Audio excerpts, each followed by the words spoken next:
Hi friends, here is a non spoiler review of the film Daaku Maharaaj. So movie రివ్యూలోకి వెళ్ళిపోయే ముందు మీరు మన యూట్యూబ్ ఛానల్కి కొత్తగా వచ్చినట్లయితే మన యూట్యూబ్ ఛానల్ని సబ్స్క్రైబ్ చేసుకోండి. అలాగే పక్కన ఉన్న బెల్ ఐకాన్ అయితే యాక్టివేట్ అయితే చేసుకోండి. వీడియోకి ఒక లైక్ అయితే కొట్టండి. ఇలాంటి జెన్యున్ రివ్యూస్ మీకు కావాలనుకుంటే so let's jump in to our review.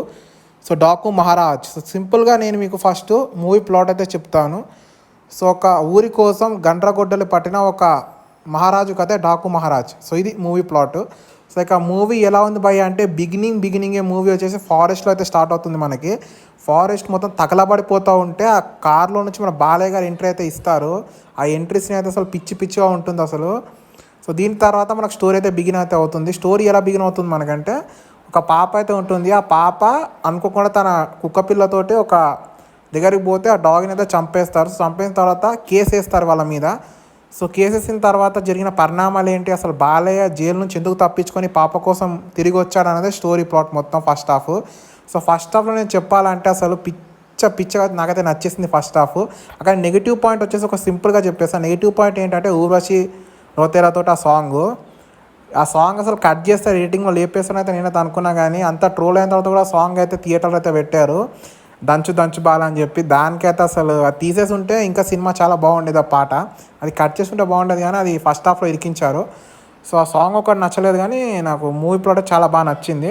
So first half interval ముందు అయితే లిటరల్లీ చెప్తున్నా కదా భయ్య, గూస్ బంప్స్ అయితే వస్తాయి మనకి. ఇక్కడ మన బాబీ డియోల్ గారు అలాగే మన బాలయ్య గారి ఫేస్ ఆఫ్ అయితే అవ్వదు, కానీ మన బాబీ డియోల్ గారికి అయితే తెలుస్తుంది డాకు బ్రతుకున్నాడు అని చెప్పి. అప్పుడు ఆ డైలాగ్స్ కానీ ఆ ఎక్సలెంట్ అయితే ఉన్నాయి. ఇంటర్వెల్ ముందు అయితే అనుకున్నా, అరే బాబు సంక్రాంతి హిట్ ఇదేరా అని నేను అనుకున్నా.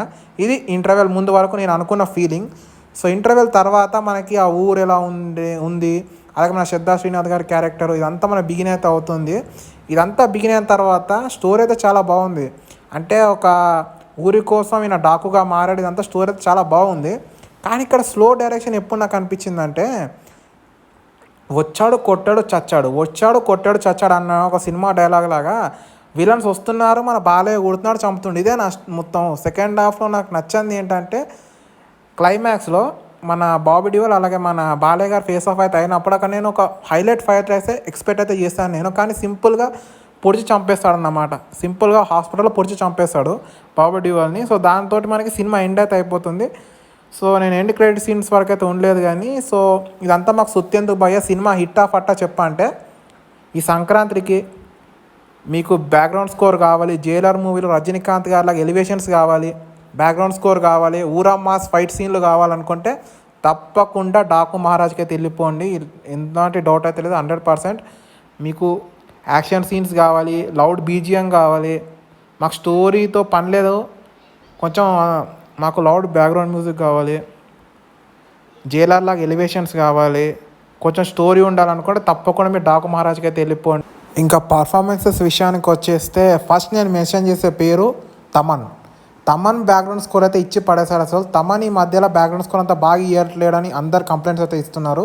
సో రీసెంట్గా వచ్చిన మన గేమ్ చేంజర్ సినిమాలో కూడా తమన్ బ్యాక్గ్రౌండ్ స్కోర్ అంతా లేదు.